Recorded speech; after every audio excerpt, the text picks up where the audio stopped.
Hello students, आज हमारा second class है और आज के क्लास में हम डिटर्मिनेंट के वैल्यू को कैसे फाइंड करते हैं उसे समझेंगे। तो सबसे पहले हम 2x2 ऑर्डर वाले डिटर्मिनेंट का वैल्यू कैसे फाइंड करते हैं उसे सीखते हैं।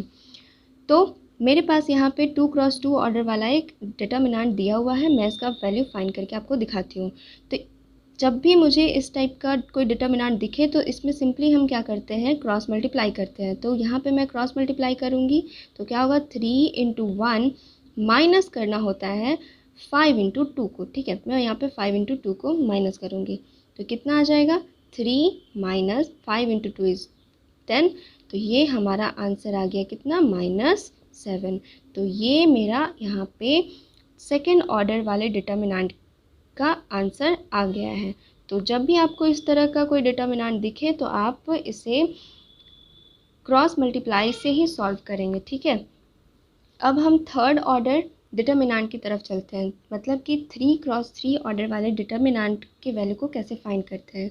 तो इसके लिए हम एक ट्रिक का यूज़ करते हैं। जैसे यहाँ पे हम प्लस लिखेंगे, यहाँ माइनस, यहाँ प्लस, यहाँ माइनस, यहाँ प्लस, यहाँ माइनस, यहाँ प्लस, माइनस और प्लस। ठीक है, अल्टरनेट वे में हम इस प्लस माइनस प्लस को लिखते हैं। ठीक है, और इसमें हम इस बात का ध्यान रखेंगे कि जिस भी रो और जिस भी कॉलम में हमें सबसे ज़्यादा ज़ीरो दिखेगा, हम उस रो के हेल्प से या उस कॉलम के हेल्प से डिटर्मिनेंट को सॉल्व करने का कोशिश करेंगे।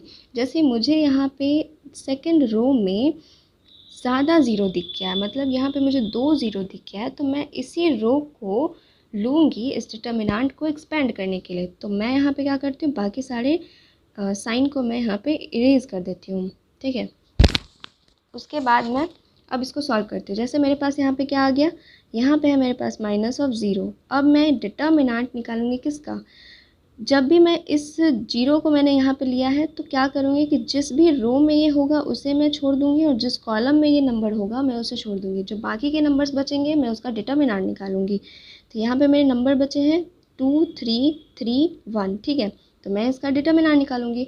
फिर मैं उसी तरह से प्लस जीरो लूँगी, साइन के साथ हमें लेना होता है। तो यहाँ पे मैं +0 लूँगी और फिर जो नंबर मेरा बचेगा इस रो और इस कॉलम को छोड़ करके उसका मैं डिटर्मिनेंट निकालूंगी। तो 1 3 1 1 मेरे पास यहाँ पे बचा है।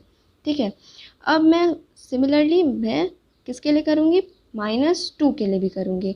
तो मैं यहाँ पे -2 लिखती हूँ और जो नंबर में मुझे इस रो और इस कॉलम को छोड़ करके मिलेगा उसका मैं डिटर्मिनेंट निकालूंगी। तो मेरे पास नंबर क्या मिला है, 1 2 1 3।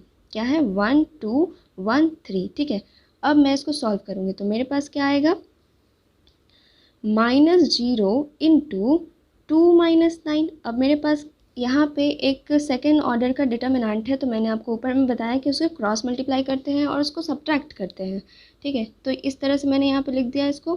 फिर प्लस कितना हो जाएगा, 1 - 3 होगा, -2 × 3 - 2 होगा। ठीक है, तो अब इसको सॉल्व करते हैं। तो अगर मैं -0 से किसी भी नंबर में मल्टीप्लाई करूँगी तो वो क्या हो जाएगा, ज़ीरो ही होगा। ज़ीरो से आप फिर से किसी नंबर में मल्टीप्लाई करेंगे तो वो ज़ीरो ही होता है। -2 × 3 - 2 इज़ 1। कितना हो जाएगा, ये हमारे पास आंसर इसका आ गया -2। तो ये तरीका होता है 3x3 ऑर्डर वाले डिटर्मिनेंट को सॉल्व करने का। ठीक है, तो मैं उम्मीद करती हूँ कि आपको ये समझ में आ गया होगा। मिलते हैं अपने नेक्स्ट वीडियो में, तब तक के लिए बाय बाय।